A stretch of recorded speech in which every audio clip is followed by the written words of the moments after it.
بسم الله الرحمن الرحيم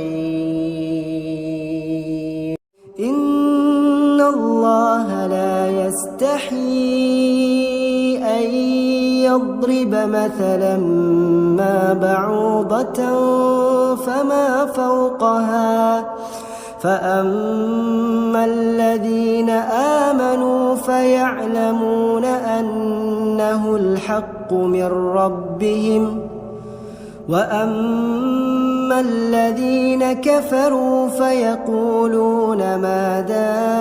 أراد الله بهذا مثلا يضل به كثيرا ويهدي به كثيرا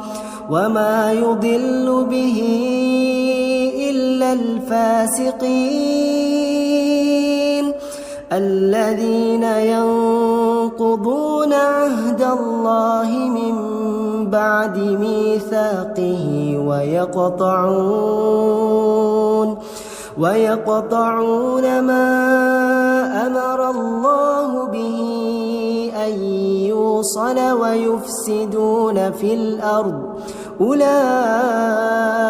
هم الخاسرون كيف تكفرون بالله وكنتم أمواتا فأحياكم ثم يميتكم ثم يحييكم ثم إليه ترجعون